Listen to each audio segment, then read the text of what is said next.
우리가 잘 아는 위대한 종교개혁 마틴 루터가 있습니다. 사실은 종교개혁이 아니라고 말씀드렸죠. 원어는 그냥 개혁입니다. 리폼. 이분으로 인하여 전 유럽의 모든 것이 그대로 통으로 바뀐 것입니다. 오직 은혜, 오직 믿음, 오직 말씀. 우리가 근본의 교회의 모습으로 돌아가자. 그런데 그런 하나님의 사명을 갖고 시작했다고 실제 현실이 녹록한 건 아니잖아요. 그때같이 세계에서 가장 강력한 파워를 가지고 있던 로마 교황, 황제들도 다 그 앞에서 무릎을 꿇고 막 눈 오는 날 그 앞에서 용서해달라고, 그 교황이 죽이려고 그러고 군대를 보내고 자객을 보내고 방해라고 그러는데 이 되겠냐고요. 너무너무 하는데 힘들고 이제 지친 거예요. 누구나 다 그런 인생의 침체기가 있어요. 영혼의 침체기가 있는 거예요.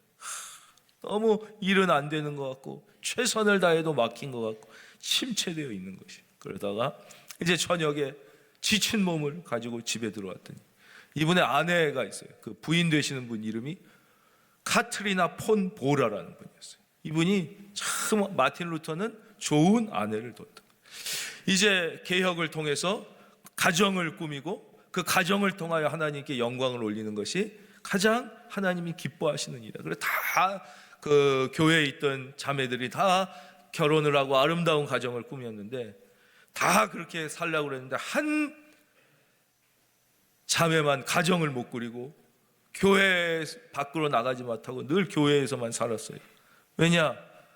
결혼하자는 남자가 없는 거예요. 남자. 왜 없냐? 얼굴이 너무 민주주의적으로 생긴 거예요. 그때나 지금이나 진짜 남자들은 회개해야 돼요. 회개. 맨날 믿음 그러면서도 하여튼 너무 이쁜 여자를 좋아하는 거예요.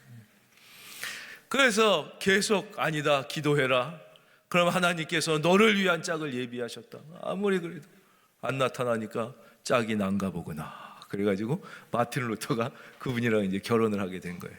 근데 그분이 그렇게 훌륭한 그 지혜가 있었던 진짜 아름다운 분이었던 거예요. 그런데 집에 이렇게 낙심에 들어갔더니 그 자기 아내가 상복을 입고 그냥 철푸덕 엎드려서 막 울고 있더라는 거예요. 깜짝 놀래가지고 아니 무슨 일이 있냐고, 왜 누가 죽었냐고, 왜 이러냐고 그랬더니 글쎄 하나님이 돌아가셨어요. 하나님이 그래. 그래서 내가 슬피 운다. 마틴 루터가 하도 어이가 없어서 화를 내면 말도 안 되는 소리를 하라고, 하나님이 사람이냐고, 하나님이 어떻게 죽을 수가 있냐고 그랬더니 하나님이 안 죽으셨으면, 그분이 살아계시다면 왜 당신은 꼭 그분이 죽은 것처럼 행동을 하십니까? 그분이 끝난 것처럼 절망을 하십니까? 그분이 살아계시다면, 그분이 전지전능하신 하나님이라는 걸 믿는다면 당신이 어떻게 그럴 수 있습니까? 그 아내의 말에 정신을 팍 차게, 내게 능력 주시는 자 안에서 내가 모든 것을 할 수 있느니라. 다시 용기를 내서 일어나 하나님의 영광을 위한 위대한, 오직 우리가 은혜로 그 은혜를 믿음으로 받아들임으로써, 그건 어디 써 있어요? 성경인 하나님 말씀에 다 있다는 거예요. 그러니까 우리가 은혜를 받지 않습니까? 하나님은 차별하지 않고 우리에게 은혜를 주시는 거예요. 근데 어떤 사람은 더 큰 은혜를 경험하고 어떤 사람은 왜 나는 별 은혜가, 왜 그러냐? 하나님이 포라 카트리나를 통하여 지금 은혜를 선포했잖아요. 그거를 힘들어도 순종하는 노력, 순종에는 반드시 노력이 필요합니다. 저절로 되는 건 그 순종이 아니죠. 예. 누구나 그게 노력을 해야만 내 노력의 크기만큼 그 은혜가 나의 인생 속으로 들어오게 되는 거예요. 뭐 은혜는 은혜를 아무리 주셔도 내가 그 은혜를 받으려는 우리의 책임이 뭐냐? 노력하는 거예요. 하나님은 은혜를 주시고 우리는 순종함으로 받게 되는 거예요. 아무리 이때 하나님께서 카트리나 폰보라를 통하여 말씀하셨어도 마틴 루터가 순종하지 않고 힘들어 죽겠는데 무슨 너나 해라 이랬으면 끝나는 거예요. 그 인생은 끝나는 거예요. 우리가 침체에서 누구나 위대한 선수도 다 슬럼프가 있잖아요. 누구나 그럴 수 있어요. 그러나 그때 우리는 다시 하나님의 은혜를 바라보며 순종하겠다는 노력을 해야 되는 거예요. 순종.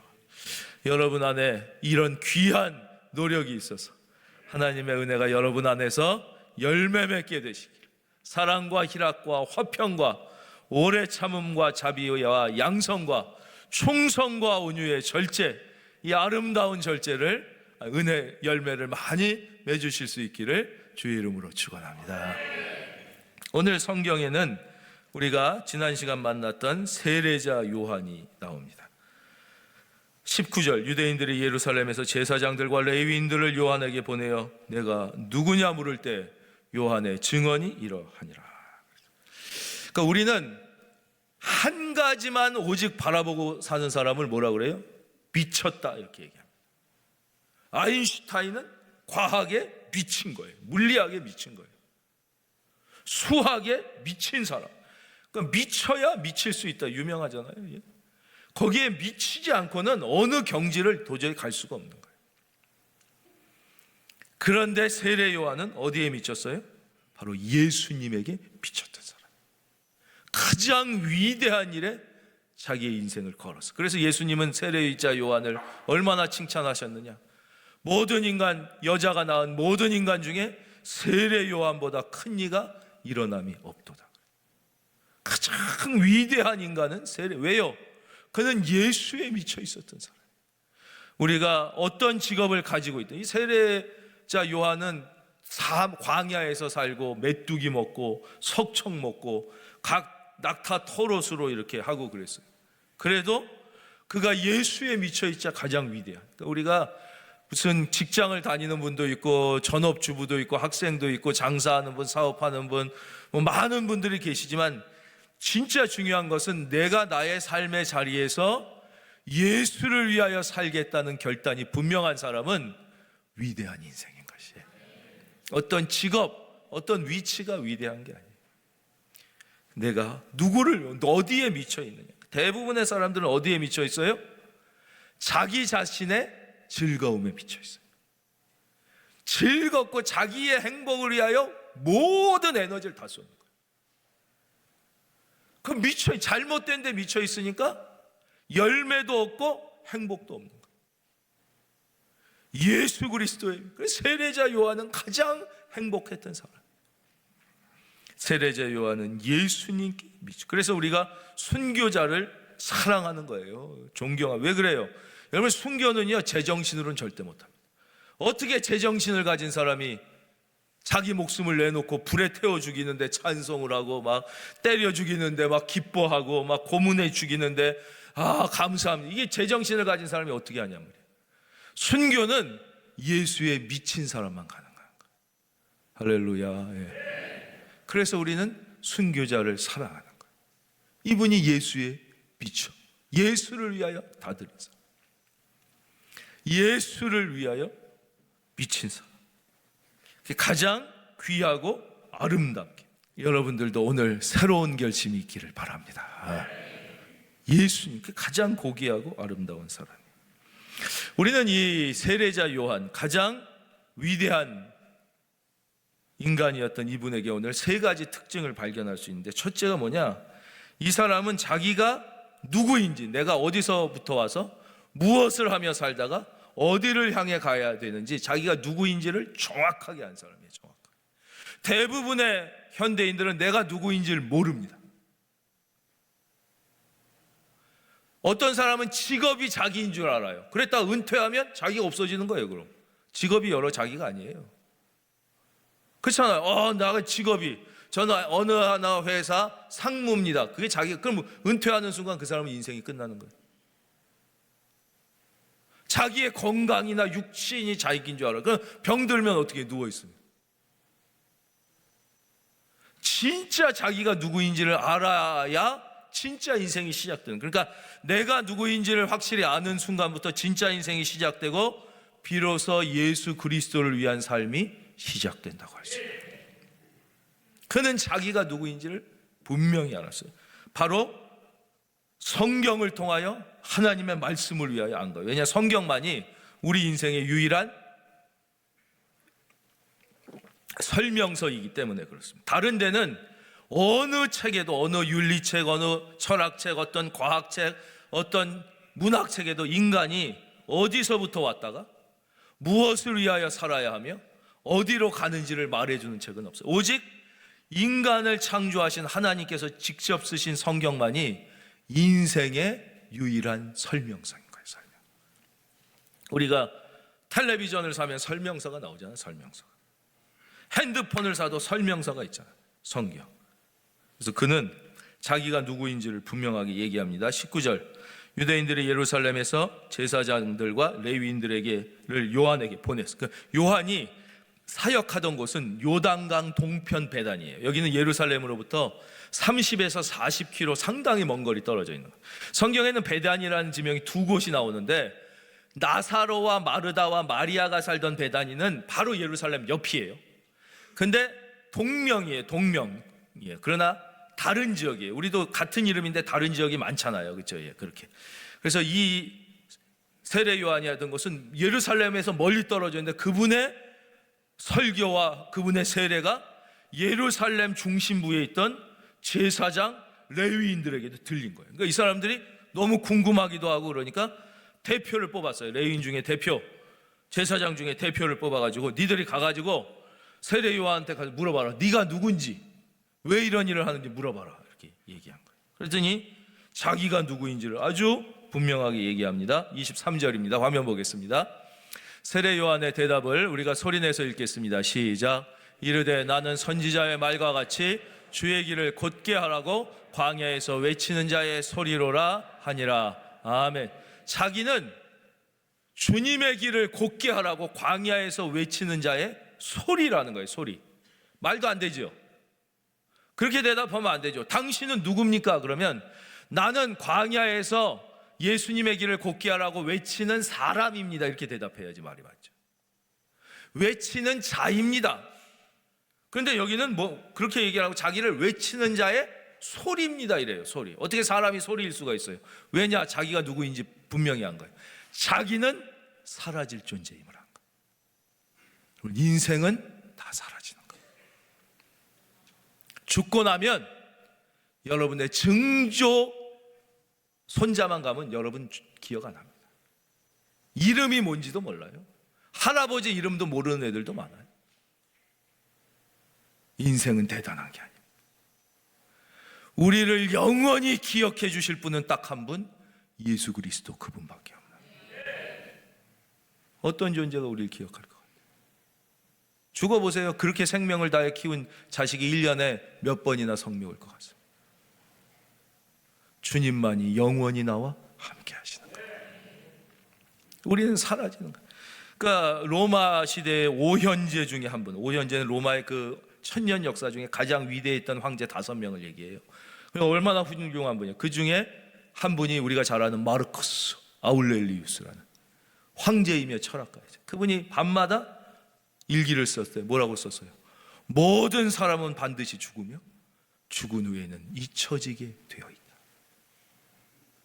로마의 가장 위대한 황제도 그렇게 썼어요. 그는 세상의 모든 부와 명예와 권력의 최정점에 섰지만 그는 인생이 아무것도 아님을 안 위대한 철학자였어요.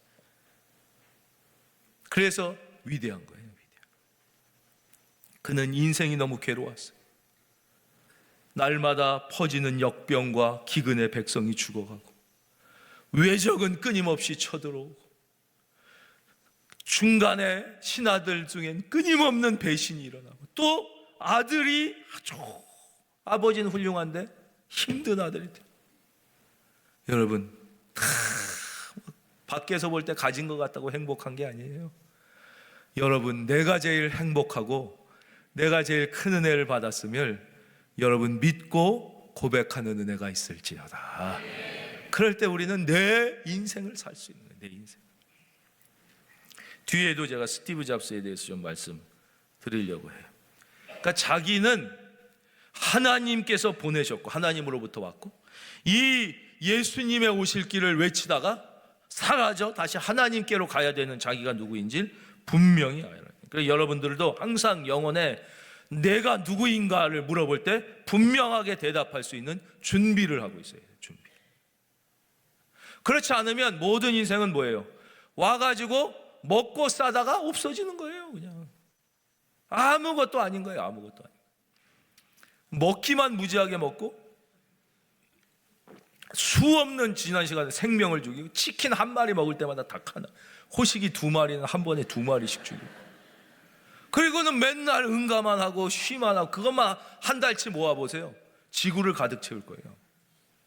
그리고 그냥 없어지는 줄. 아니에요. 반드시 우리는 이 땅에 올 때 하나님께서 너는 이것만은 꼭 하고 오라고 맡기신 사명이 있는 것이죠. 그걸 발견해요. 어디서? 성경에서. 그래서 이거 이사야 40장 3절에 있어요. 40장 3절에서 그는 성경 속에서 자기가 누구인지를 외치는 자여 소리여 이르되 너희는 광야에서 여호와의 길을 예비하라, 사막에서 우리 하나님의 대노를 평탄케 하라. 이 말씀 속에서 자기가 누구인지를 정확하게 알게 된 것이죠. 자기가 누구인지를 우리는 말씀 속에, 스티브 잡스라는 분을 저는 상당히 제 개인적으로 그분에게 매력을 느낍니다. 아주 인간적으로 매력을 느껴요. 그래서 이분을 다룬 다큐멘터리는 제가 찾을 수 있으면 다 찾아보고, 특별히 책, 이분이 마지막 자기가 암 걸린 걸 알고 자서전을 쓰기 시작합니다. 근데 자기는 엔지니어고 사업가니까 그 정도 못 쓰기 때문에 가장 위대한 전기 작가 중에 하나인 월터 아이작슨이라는 분을 초청해서 나와 함께 저의 자서전을 써주십시오. 그래서 이분과 200여 차례가 넘는 심오한 대화를 하고, 또 계속 같이 마지막 죽는 순간까지 같이 합니다. 그리고 이분이 또 스티브 잡스 주변에 200명이 넘는 사람들을 심층 인터뷰한, 가족, 뭐 직장, 친구, 어렸을 때. 근데 이 책에서 보면 너무 놀라운 게, 이 스티브 잡스는 고등학교 때 창고에서 자기의 꿈을 발견합니다. 창고에. 그리고는 애플에서 자기가 쫓겨나잖아요. 자기가 세운 회사에서 쫓겨나도 잠깐 실망했다가 다시 꿈을 갖고 다시 창고로 돌아갑니다. 창고에서 다시 자기의 꿈을 향해. 감동적인 인생. 그런 거 보면 상당히 세례 요한과 비슷한 인생이라고 생각해요. 한 가지에 미쳤던 사람이 미쳤던 사람. 나중에 암이 걸렸잖아요. 암 투병을 하면서도 이분이 죽기 전날 뭐 했는 줄 아십니까? 죽기 전날 지금 애플이라는 회사의 최고 경영자인 팀 쿡이라는 사람이 있어. 그때는 이분의 아랫사람이 죽기 전날 팀 쿡을 불러가지고 이렇게 사업해야 되고, 다음 아이폰은 이렇게 만들어야 되고, 이건 이렇게 해야 되는 걸 다 지시하고 그 다음날 죽습니다. 완전히 거기 미쳐 있었던 사람. 여러분이 마지막 죽을 때 주님을 찬양할 수 있기를 바랍니다. 후회하지 않고 죽을 수 있어요. 그래서 그 책에 보면, 만약에 스티브 잡스가 계속 마지막까지 그렇게 자기 아이폰과 애플에 집중하지 않고 치료에 최선을 다했으면 한 5년 정도는 더 살 수 있었을 것이다 라는 어느 의사의 견해가 나올 정도.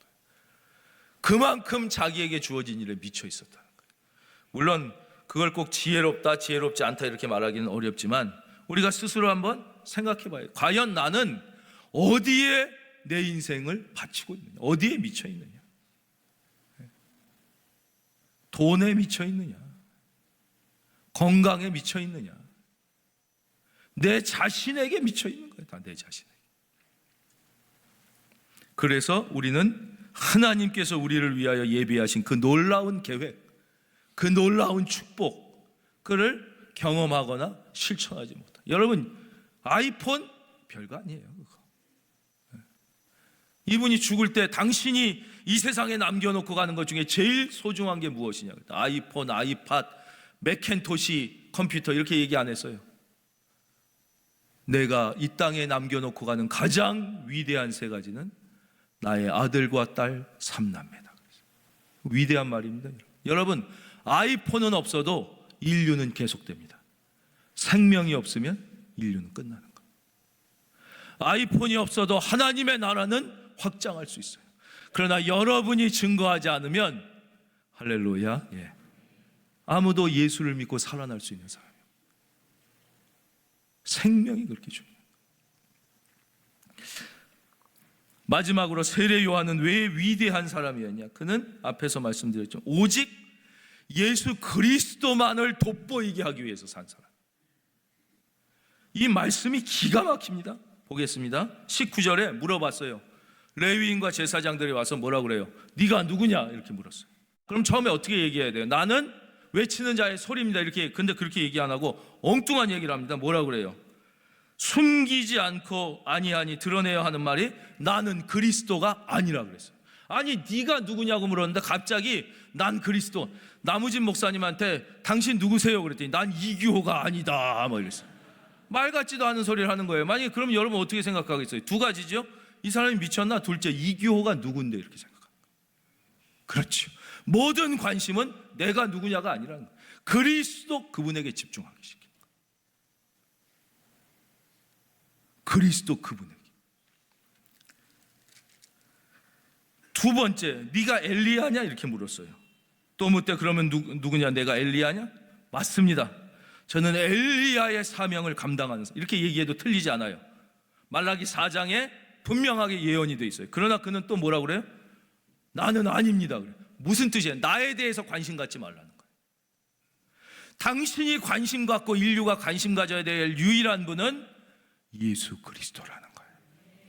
여러분, 예수 그분께 관심을 갖기를 바랍니다. 다른 사람에게 관심 가질 필요 없다는 거예요. 그 아니라는 거예요. 그 다음에 또 묻되 내가 그 선지자냐? 예, 이 그 선지자 the prophet은 모세를 얘기합니다. 신명기 18장에 보면 모세가 예언을 합니다. 이제 나중에 우리의 구원자가 오실 텐데 그때 하나님께서 나와 같은 선지자 하나를 일으켜 그분의 길을 예비케 할 것이다. 그러니까 예, 맞습니다. 저는 모세가 했던 예언에 나온 그 선지자입니다. 이렇게 얘기해도 되는데 아니라 이렇게 얘기해요. 그러니까 또 묻잖아. 또 말하되 누구냐? 우리를 보낸 이들에게 대답하게 하라. 너는 내게 대하여 무엇이라 하느냐? 그랬더니 23절에 가서 마지막 23절 다시 읽겠습니다. 우리 소리를 내시고 뜻을 깊이 생각하면서 시작. 이르되 나는 선지자 이사야의 말과 같이 주의 길을 곧게 하라고 광야에서 외치는 자의 소리다. 그랬어요. 왜요? 자기는 중요하지 않다는 거예요. 난 소리라는 거예요. 소리. 오직 예수 그리스도 그분. 엘리야에게도 관심 갖지 마. 내가 엘리야다 그러면 오 엘리야. 모세입니다. 그 선지자. 다 관심 갖지 말고 오직 예수 그리스도 그분. 이게 신앙생활에서 제일 중요한 거예요. 여러분이 교회에 계시던 예배드리고 세상에 가시던 예수에게만 여러분의 관심이 집중되면 여러분의 인생에 위대한 일이 일어나게 되는 거예요. 우리 쓸데없는데 관심이. 그러니까 고등학교 다닐 때 쓸데없는데 관심이 많으니까 공부를 못해.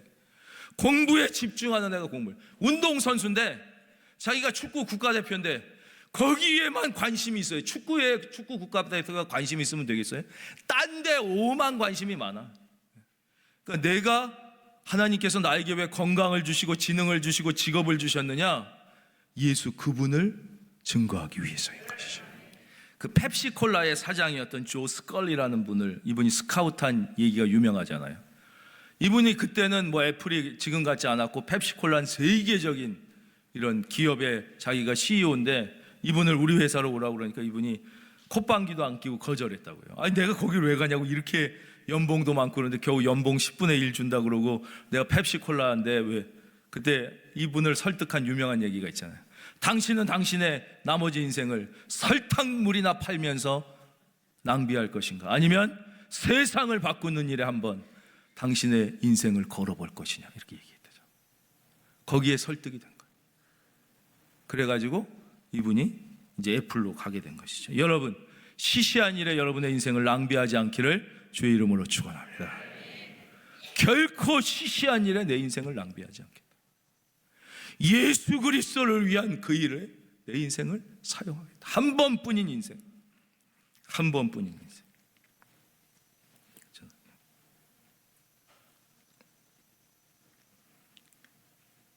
근데 이 스티브 잡스의 마지막 소원이 있었어요. 마지막 소원. 그것도 참 제 마음을 아프게 했어요. 이분의 마지막 소원이 뭐였냐 했더니 이분이 이제 그 책에서 직접 자기가 얘기를 합니다. 저는 제가 암에 걸리고 오래 살지 못할 것이라는 얘기를 들었을 때 제 나름대로 하나님께 간청을 했습니다. 좀 깜짝 놀랐어요. 그분이 하나님, 그분 완전 무신론자처럼 생겼잖아요. 그렇죠? 제발 제 아들의 고등학교 졸업식을 보고 죽게 해 주십시오. 이건 그의 마지막 소원이었어요.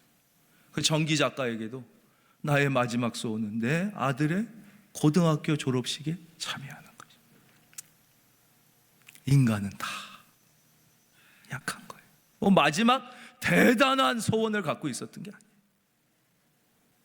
물론 그분이 거기서 얘기한 하나님이 그 인격이신 그 우리의 하나님인지 아닌지, 이분이 무슨 천지신명을 얘기한 건지 모르지만 그 사람도 마지막 순간에는 인간이 별게 아니라는 걸 깨달은 거예요. 절대자가 아니면 자기 생명도 아무렇게 할 수, 아들의 고등학교 졸업식도 참여하지 못하고 죽는다는 걸 아는 거예요.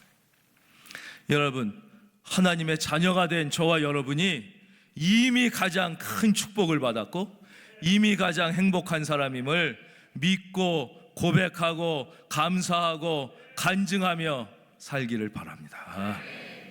우리는 늘 감사의 고백이, 간증이. 이왕재 박사님도 제가 너무너무 긍정적이라고 그랬죠. 초긍정이에요. 초긍정. 감사하는 거예요. 감사하는 거예요.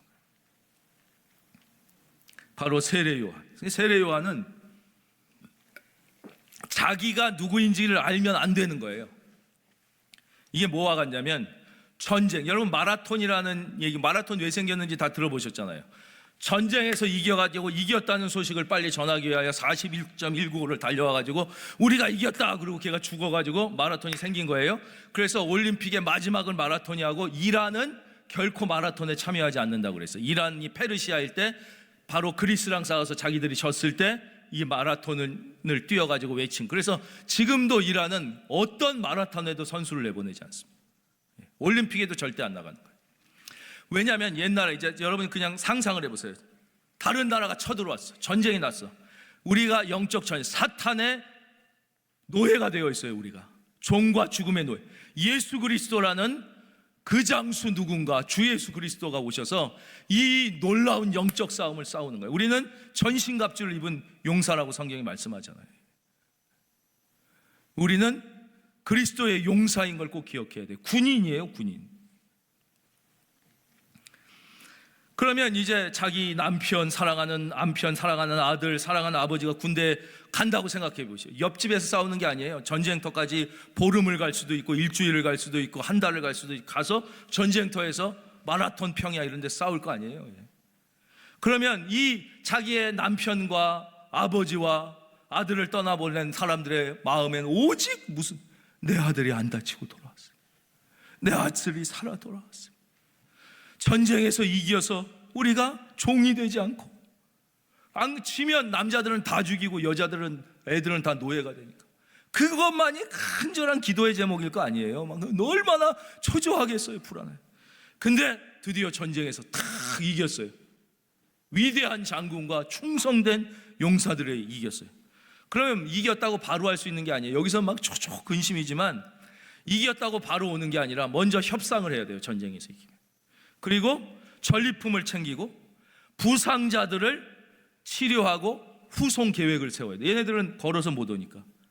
그리고 구축했던 진지를 다 걷고 후퇴 대열을 만들어. 안 그러면 그냥 후퇴하다가 또 얘들이 마음 바뀌어갖고 뒤를 치면 안 되기 때문에 그런 모든 과정을 하면 보통 한 달 정도의 정리 기간이 필요한 다음에 이게 개선 장군이 오게 되는 거예요.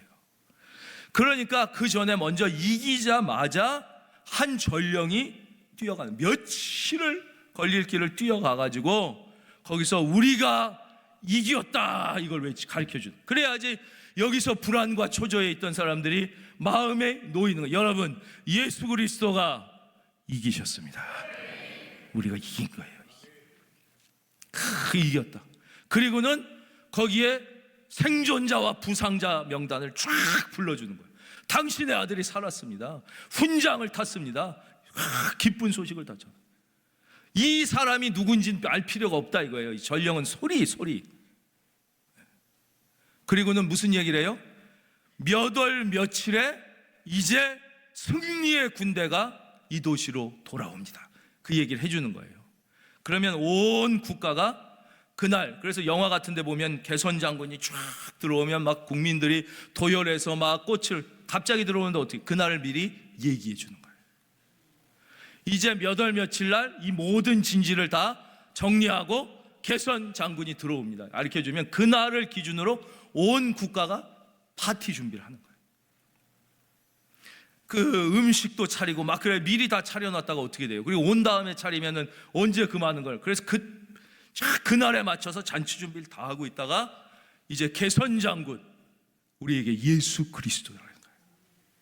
그 장수 누군가 주 예수 그리스도 당할 자 없도다 반드시 이기리로다. 내가 싸우면 100% 진다고 그러잖아요. 그 마틴 루터 목사님이 지은 가사예요, 그 찬송가. 그러니까 세례 요한은 내 임무가 뭔지를 안 거예요. 내가 누구인지 묻지 말라 이거예요. 나는 설이다. 중요한 건 내 뒤에 오실 이제 예수님, 사망과 사탄의 죽음과 노예에서 우리를 구원하신 승리자 예수 그리스도, 그분이 누구냐를 물어라. 계속 참 신기하게 대답하지만 그래서 이렇게 대답하게 됩니다. 23절 한 번 더 읽고 오늘 말씀 맺겠습니다. 23절 다 함께 소리내서요. 시작. 이르되 나는 선지자의 말과 같이 주의 길을 곧게 하라고 광야에서 외치는 자의 소리로라 하니라. 조 프레이저라는 헤비급 권수 선수가 있었어요. 아주 전설적인 훌륭한 세계 챔피언을 오래 했던 사람. 근데 이 사람이 아들을 여러 명 줬는데 큰 아들이 마비스 프레이저예요. 근데 아버지의 체력과 정신력과 운동신경을 다 타고났어요. 그래서 얘도 아버지를 이어서 나도 챔피언이 되겠습니다. 그래서 권투를 해요. 근데 타고난 체력과 운동신경에다가 그 세계 챔피언을 오랫동안 지냈던 아버지가 직접 코치가 되니까 막 실력이 일취월장한 거예요. 그래서 나가는 시합마다 다 KO승을 했어요. 5전 5승 5KO승, 10전 10승 10KO승, 15전 15승 15KO승. 엄청난 거예요. 그러니까 세계 챔피언에 도전하고 싶은 마음이 생기는 거예요. 아, 내가 이길 수 있다고 생각해요. 그 당시 세계 챔피언은 이미 30살이 넘어서, 권투 선수로는 30살이 넘으면 환갑이 훨씬 넘은 거예요. 지금도 아니라 그때니까 30살이 넘어가지고 지는 해였던 레리 홈즈라는 분이었어요. 근데 이 레리 홈즈는, 이 조 프레이저는 인파이터예요. 그래서 막 가까이 붙어갖고 막 정신없이 싸워요. 아들도 그걸 배웠어요. 근데 레리 홈즈는 알리 스타일이에요. 그렇게 붙질 않고 아웃복서예요. 천천히 뛰면서 뒤에서 잽 하다가 피하고 강력하게 한 대 치고 또 피하고 이런 스타일. 자기가 보니까 이 사람이 이제 나이도 30 넘고 스텝도 느려지고 그러니까 내가 이길 수 있는 거, 내가 인파이터로 잡을 수 있을 것 같으니까 세계 나 제발 챔피언하고 아버지가 아니다. 너는 아직 세계 챔피언이 될 그럴 수준에 올라있지 않다. 더 실력을 연마해야 된다. 더 기다리고 더 그 밑에 선수들과의 시합을 통하여 더 강한 사람과 싸우는 법을 배운 다음, 얘가 화가 나는 거예요. 무슨 얘기냐고. 내가 지금 나이가 내가 이제 제일 전성기고 레리 홈즈는 다 할아버지 됐는데 막. 근데 끝까지 안 된다고 그러니까 얘가 나 그러면 아버지한테 안 배울 거예요. 그래가지고 아버지를 코치에서 해고해버려요. 자기가 다른 체육관에 가게서 하게 됩니다. 거기서는 뭐 너 잘한다 막 그럴 거 아니에요. 그래 이길 수 있다. 그래야 파이트 머니를 받고 자기 체육관도 30% 갖고 뭐 이러니까 빨리 해서 뭐 빨리 해라 막 그래서 성사를 시켰어요. 드디어 레리 홈즈와 세계 챔피언 붙었어요. 뭐 보신 분들도 있을 거예요. 그렇죠? 그 당시 엄청난 시저 팰리스라는 호텔에서 특설링을 만들어가지고 시합에 막 호기롭게 나갔지만 어떻게 됐어요? 1라운드에 레리 홈즈를 한 대도 못 때립니다. 죽살나게 얻어 터지다가 1라운드에 정신을 잃은 채로 스탠딩 KO패를 해요. 싸울 수가. 그 비참한 현장에 한 양복을 입은 사람이 올라가. 그 패배한 마비스 프레이저를 안고 막 굽니다. 바로 마비스가 버린 아버지 조 프레이저였습니다. 그리고 그 아들을 끌어안고 그 아들과 함께 링 밑으로 내려왔습니다. 여러분, 이게 바로 하나님 아버지의 마음입니다. 우리는 너무 자주 하나님을 배신하고 하나님의 은혜를 잊어먹고 내가 하고 싶은 대로, 하나님 말씀이 아니라 내가 이거 하고 될 것 같은데 왜 날 이걸 못하게 하느냐. 잠깐 하나님 안 보겠습니다. 뭐 실제 그러진 않지만 우리는 늘 그렇게 사는 거예요. 그러나 하나님은 여전히 여러분을 사랑하시고 여러분을 바라보고 계시고 우리가 힘들고 어려울 때 우리를 일으켜 주실 유일하신 구원자시죠.